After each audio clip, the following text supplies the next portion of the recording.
Have you ever wondered about the origins of justice? The very concept of laws governing society, keeping order, and defining the boundaries of right and wrong has ancient roots, deeply embedded in human civilization. Today, we journey back in time, over 4,000 years, to the land of Sumer, where one of the earliest known lawgivers, Ur-Nammu, the founder of the Third Dynasty of Ur, made his mark on history. Picture this.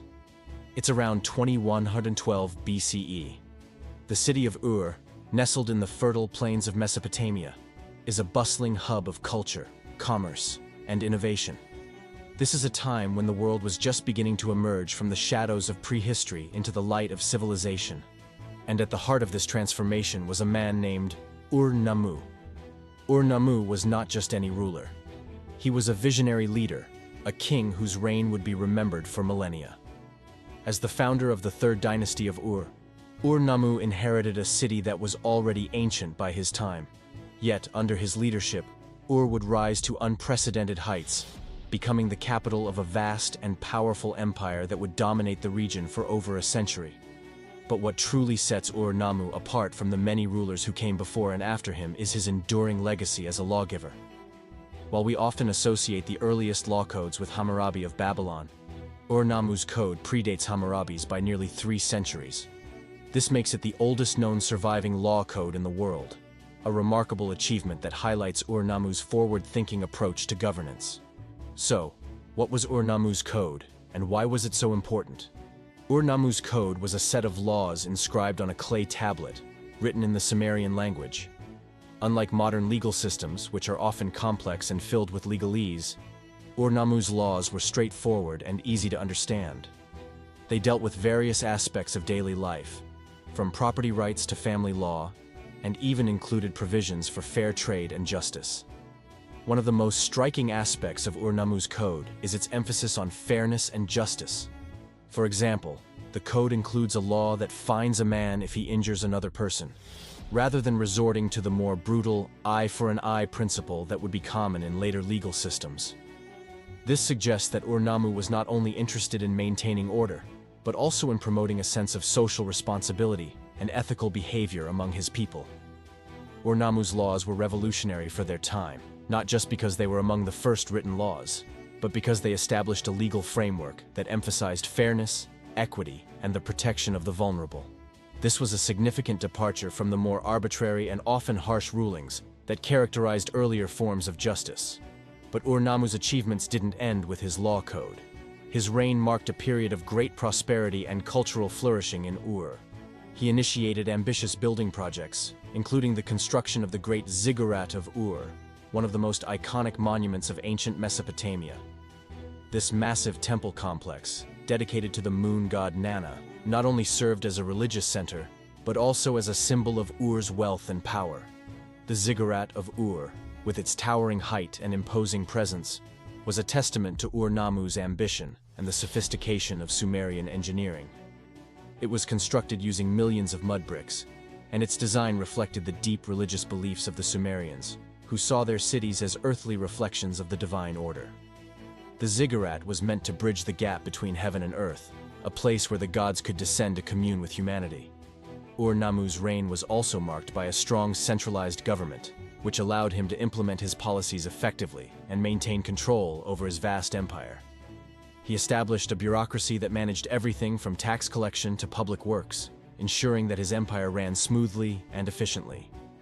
This level of organization was crucial for maintaining the stability and prosperity of Ur and its surrounding territories. Under Ur-Nammu's rule, Ur became a beacon of culture and learning. The city was home to scholars, priests, and scribes who contributed to the rich intellectual life of the time. The Sumerians were among the first people to develop writing, and Ur-Nammu's government made extensive use of cuneiform script to record everything from economic transactions to literary works. This emphasis on record-keeping and literacy helped preserve the achievements of Sumerian civilization for future generations. However, what made Ur-Nammu's code particularly unique was not just its content, but its purpose. Ur-Nammu wasn't merely interested in the abstract concept of justice. He sought to apply these principles practically to the lives of his people. His laws were designed to protect the weak from the strong, to ensure that the rich could not exploit the poor, and to create a society where everyone had a role to play in maintaining order and stability.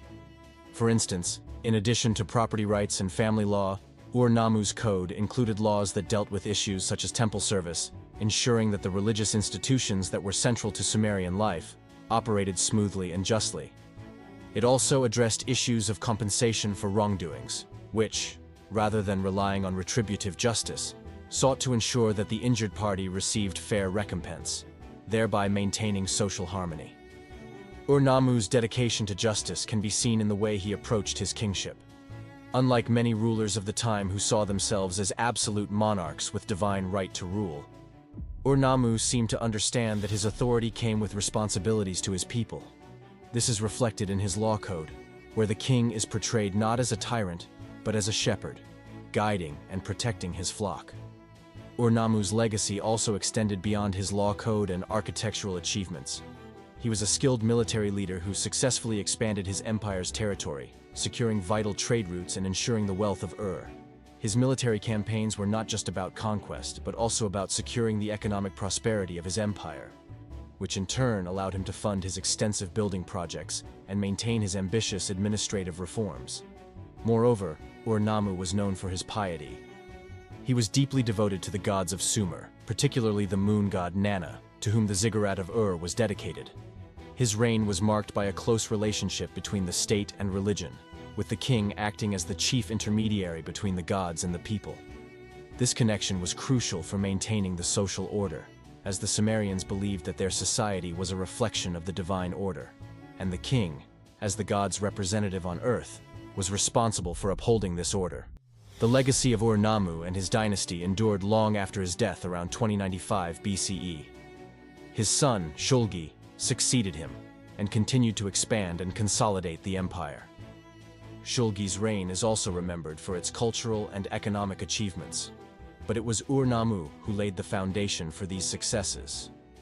The Third Dynasty of Ur, which he founded, would remain a dominant force in Mesopotamia for over a century, influencing the region's political, legal, and cultural landscape. One of the key factors that contributed to Ur-Nammu's success was his ability to blend tradition with innovation. While he respected the ancient customs and religious practices of Sumer, he was not afraid to introduce new ideas and reforms that would strengthen his empire. This balance between the old and the new helped create a stable and prosperous society, one that could adapt to changing circumstances without losing its core identity. Ur-Nammu's influence extended beyond the borders of his own empire. His reputation as a just and wise ruler spread throughout Mesopotamia and beyond, earning him the respect of neighboring states. His law code served as a model for later legal systems, and his approach to governance inspired future generations of leaders. Even after the fall of the Third Dynasty of Ur, Ur-Nammu's legacy lived on, influencing the development of law, government, and society in the ancient world. As we reflect on the life and accomplishments of Ur-Nammu, it's clear that he was a ruler ahead of his time. His commitment to justice, his vision for a prosperous and well-organized society, and his contributions to the cultural and architectural achievements of Sumer have left an indelible mark on history. Ur-Nammu's story reminds us of the enduring power of leadership and vision in shaping the course of history. His reign may have been over 4,000 years ago, but the principles he championed, justice, fairness, and the pursuit of knowledge, continue to resonate with us today. Thank you for joining us on this journey through time. If you enjoyed this exploration of Ur-Nammu's legacy and want to learn more about the fascinating figures who shaped our world, be sure to like this video and subscribe to Historical Highway. There's so much more history to uncover, and we can't wait to share it with you.